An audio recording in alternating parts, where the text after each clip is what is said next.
Monsieur le ministre d'État, Monsieur le ministre de l'Économie et des Finances, coordinateur national du FED, Messieurs les anciens premiers ministres, Mesdames, Messieurs les membres du gouvernement,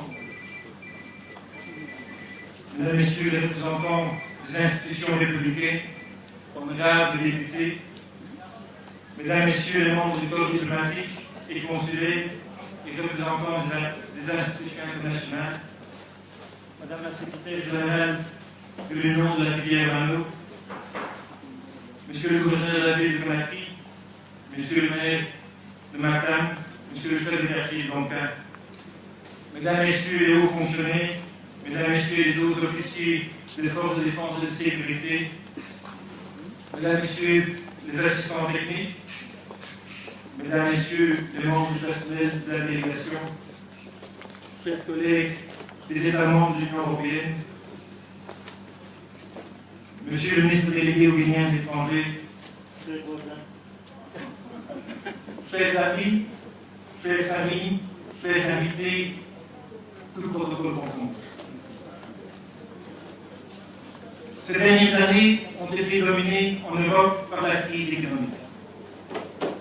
La recherche de solutions durables n'a pas été facile, a été controversée, et le rôle de l'Europe dans le redressement économique a été au cœur de nombreuses controverses. Et c'est bien ainsi. C'est bien qu'il y ait un débat démocratique. Et c'est bien que l'Europe fasse partie de ce débat démocratique. Cela confirme que, malgré tout le pessimisme sur notre déclin, malgré tout le populisme anti-politique et anti-européen, la démocratie est vivante.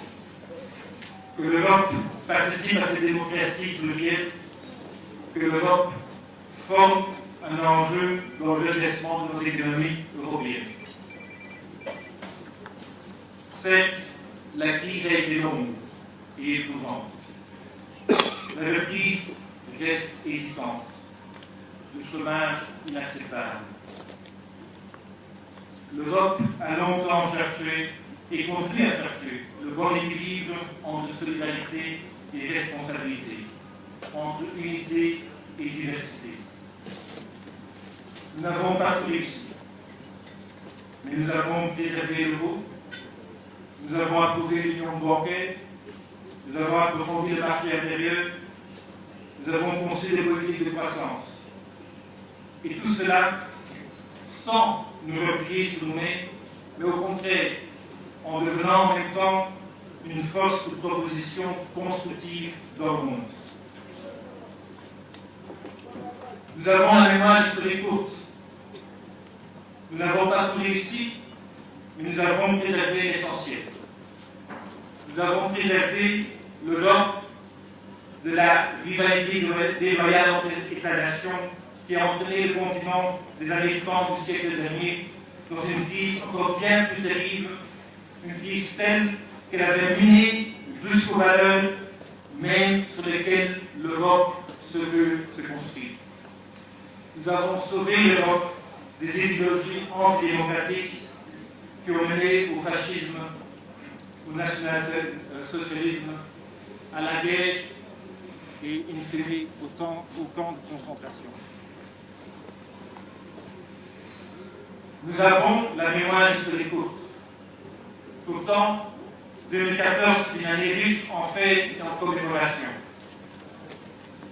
Nous fêtons les 20 ans des premières élections législatives, des premières élections inclusives, en Afrique du Sud,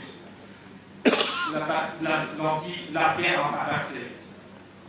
Mais nous commémorons maintenant les 20 ans des génocides rwandais. Nous fêtons les 25 ans de la chute du mur de Berlin et les 10 ans de l'élargissement de l'Union européenne au pays de l'Europe centrale, Chypre et Malte. Mais nous commémorons également les 100 ans du début de ce que certains ont appelé la terrible guerre civile européenne, la Grande Guerre, la Première Guerre mondiale. Certains ont critiqué l'élargissement il y a 10 ans de l'Union européenne, estimant que nous n'étions pas venus pour intégrer les pays de l'Europe centrale. Mais de par le monde, que ce soit au Caire ou à Kiev, les gens aspirent à ce que nous avons en Europe. Des libertés et des droits individuels, une gouvernance démocratique, un état de droit, une sécurité sociale. À travers l'élargissement de 2004, nous avons rempli un devoir moral. Nous avons la mémoire courte et pourtant nous ne pouvons oublier. Certes, l'histoire ne se répète pas, mais elle nous renseigne. Nous ne pouvons oublier Radio Métropoline. Nous ne pouvons oublier comment la Grande Guerre a commencé par l'entraînement de décisions sur ce que Christophe Clark, dans un livre récent appelé Une méfiance mutuelle corrosive. Mais nous ne pouvons oublier non plus cette nuit d'hiver de 1914, lorsque les soldats des deux côtés du front sont sortis des tranchées, pas uniquement les tranchées des préjugés, mais littéralement pour chanter Noël ensemble. Nous ne pouvons oublier non plus ce 9 mai 1950, lorsque Robert Schuman, ministre des Affaires étrangères de la France, 5 ans après la guerre, est à son tour sorti des tranchées et a tendu la main à l'Allemagne. Reconstruire l'Europe ensemble pour se réconcilier, pour répandre la paix et la prospérité dans le monde.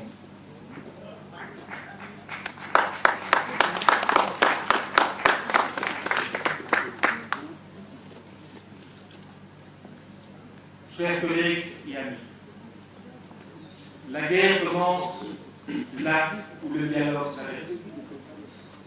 Et le dialogue s'arrête là où cette méfiance mutuelle corrosive s'installe et là où l'intérêt particulier prend le dessus sur l'intérêt général.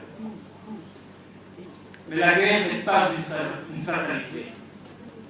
La paix, la confiance, la prospérité reviennent là où le dialogue est renoué, là où la classe politique ose sortir des tranchées, des préjugés et des vérités toutes faites, là où la classe dirigeante respecte les voix dissonantes et ose écouter les préoccupations réelles des gens.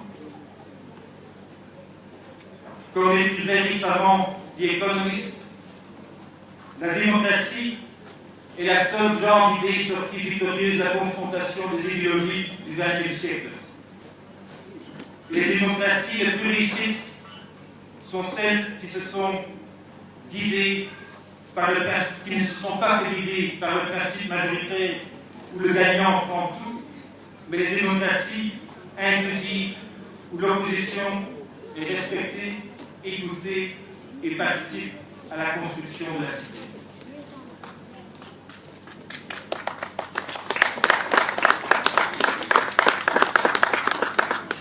Chers collègues et amis européens, l'Europe se trouve devant une échéance importante. Entre le 22 et le 25 mai prochain, 400 millions d'Européens de 28 pays européens sont invités à voter pour le Parlement. Certains électeurs seront tentés d'exprimer leur frustration, leur désarroi parfois, face à la crise. Mais ne confondons pas les enjeux.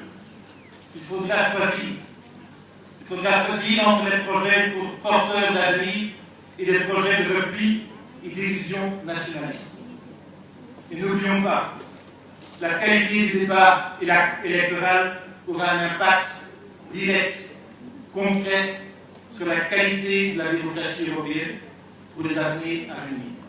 Un impact concret, direct sur notre vie quotidienne. Sur le déclin ou le redressement de l'Europe et sur la place de l'Europe et de ses 28 États membres dans le monde de demain, individuellement et pris ensemble. Mesdames, Messieurs les membres du gouvernement et représentants des institutions républicaines, chers amis et amis, nous avons tous nos pages noires. Nous avons tous tendance à avoir la mémoire historique courte. Mais nous avons tous le devoir d'entretenir ce que Sebastian Todorov appelle la mémoire exemplaire. Cette mémoire qui permet de construire le présent et l'avenir, non celle qui charrie les remues du passé. La Guinée aussi a un devoir de mémoire.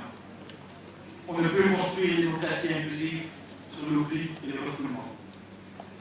Le Congo, les charniers de Kenya, le drame de 2006, 2007, 2008, le 28 septembre 2009 doivent trouver, me semble-t-il, une place dans votre mémoire collective. L'impunité doit être combattue avec les armes du droit et de la justice. La bataille politique pour une Assemblée nationale représentative a été longue et âpre. Donnez-lui une chance aujourd'hui de se prouver. Donnez-lui une chance de construire une démocratie inclusive. Construisez une démocratie qui donne sa place à l'opposition et construisez aussi une démocratie qui donne sa place aux citoyens et citoyennes de ce pays. Car les vrais héros de la Guinée, c'est eux. Ces citoyens et citoyennes qui sont allés voter dans l'ordre et la discipline, montrant l'exemple à leurs aînés. Ces hommes et ces femmes qui ont résisté à la tentation de l'ethocentrisme et de la violence, qui les a guettés à plusieurs reprises, et qui continuent à vivre en bon voisinage avec leurs compatriotes, quelle que soit leur région d'origine. Ces parents qui sont à l'œuvre tous les jours pour chercher de quoi donner à manger à leurs enfants, pour essayer de leur offrir une éducation, un avenir. Ces citoyens et citoyennes méritent une démocratie adulte. Une démocratie qui leur donne un espace de dialogue civilisé, qui leur donne un cadre pour prospérer dans le respect des droits humains et de la justice sociale. Chers amis européens, chers amis guinéens, chers amis de par le monde, l'année passée n'a pas été facile. L'année n'a pas été facile en Europe, elle n'a pas été facile en Afrique, et n'a pas été facile en Guinée. Le sommet Union européenne-Afrique de début avril dernier, le plus grand rassemblement de chefs d'État et de gouvernement que Bruxelles ait jamais eu à accueillir, a, me semble-t-il, encore une fois illustré, si besoin était, comment notre histoire, notre destinée reste interdépendante. Comment l'Europe, premier partenaire commercial et premier pourvoyeur d'aide à l'Afrique, peut contribuer à stabiliser le continent et contribuer à son développement durable. Et comment l'Afrique, elle aussi, peut aider à son tour l'Europe dans la lutte contre le réchauffement climatique, dans la gestion des flux migratoires, dans la sécurisation de l'approvisionnement énergétique. Comment l'Afrique peut contribuer au monde de demain. Monsieur le ministre, Mesdames, Messieurs les membres du gouvernement, chers invités, l'avenir ne sera pas plus facile que ne l'a été le passé. Nous avons des échéances difficiles, vous avez des échéances difficiles. Dans quelques semaines, l'Europe passe son examen démocratique par excellence, les élections européennes. 2015 sera à son tour une année électorale importante pour l'Afrique de l'Ouest. Devant un parterre d'eurosceptiques l'année dernière, M. José Manuel Barroso, président de la Commission européenne, le répondait. Si vous n'aimez pas l'Europe telle qu'elle est, améliorez-la. Mais ne vous en détournez pas. Engagez-vous. Mais ne restez pas de côté avec les critiques stériles. Chers amis, engageons-nous. Sortons des tranchées. Et comme disait Alexis de Tocqueville, le plus grand danger pour la démocratie, c'est l'inattention. Restons vigilants pour protéger les valeurs démocratiques, pour consolider la démocratie, ici comme en Europe, comme ailleurs. Et l'Europe est prête à s'engager à vos côtés, pour ces valeurs que nous avons en commun, pour le sort des plus démunis, pour la prospérité et la stabilité du pays, pour la prospérité et la stabilité de la région. Vive la Guinée, vive l'Europe, vive le partenariat entre la Guinée et l'Europe, vive le partenariat entre l'Afrique et l'Europe. Bonne fête de l'Europe.